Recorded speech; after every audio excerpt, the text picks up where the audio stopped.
اور میں ایک نئی بات آپ سے عرض کرتا ہوں، جو اس تحریر کے بعد جو میں نے لکھی تھی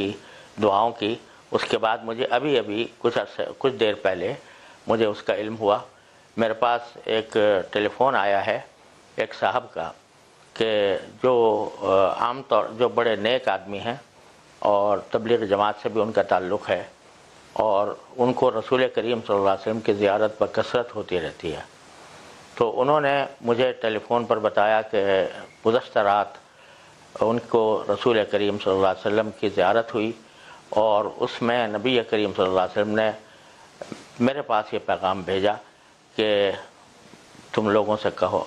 تم یہ پڑھو کہ 3 مرتبہ سورہ فاتحہ اور 3 مرتبہ سورہ اخلاص، 3 مرتبہ سورہ فاتحہ یعنی الحمدللہ رب العالمین جو ہم نماز میں پڑھتے ہیں، اور 3 مرتبہ سورہ اخلاص یعنی قل هو اللہ احد اللہ الصمد لم یلد ولم یولد ولم یکن لہ کفوا احد، یہ 3 مرتبہ، اور اس کے بعد 313 مرتبہ حسبنا اللہ و نعم الوکیل، حسبنا اللہ و نعم الوکیل، حسبنا اللہ و نعم الوکیل، یہ 313 مرتبہ پڑھے ان موجودہ حالات کے اندر، تو انشاءاللہ یہ اس میں اللہ تعالیٰ کی طرف سے حفاظت رہے گی۔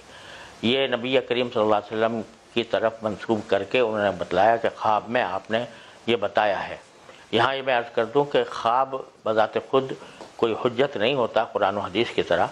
لیکن اگر اس میں کوئی بشارت دی جاتی ہے تو اس پر عمل کرنے میں عام طور سے فائدہ ہوتا ہے۔ لہٰذا یہ میں سمجھتا ہوں کہ، اور جن صاحب نے خواب دیکھا تھا انہوں نے مجھے یہ بھی کہا کہ اگر آپ کے ذریعے اس کی تشہیر ہو جائے، دوسرے لوگوں تک پہنچ جائے تو اچھا ہے، اگر ہر مسلمان یہ کام کر لے تو امید ہے کہ انشاءاللہ وہ اس وبا سے محفوظ رہے گا۔ اللہ تعالیٰ سب کی حفاظت فرمائے۔ اچھا مفتی صاحب، اسی طریقے سے ایک صاحب ہیں، انہوں نے مجھے کسی کا آڈیو کلپ سنایا اور اس کے بعد بتایا کہ یہ سورہ معون جو ہے ارایت الذی یکذب بالدین، اس کو 7 دفعہ پڑھ کے تو دم کریں تو اس کی بھی ایسی حفاظت ہے، کیا اس پہ بھی کچھ آپ روشنی ڈال سکتے ہیں؟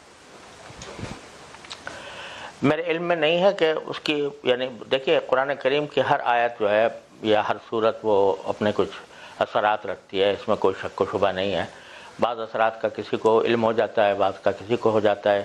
تو یقیناً جو صاحب کہہ رہے ہیں ان کے پاس کوئی اس کی دلیل ہوگی کہ اس کا کرنے، تو کوئی حرج نہیں ہے اس کے کرنے میں، بہت اچھی بات ہے۔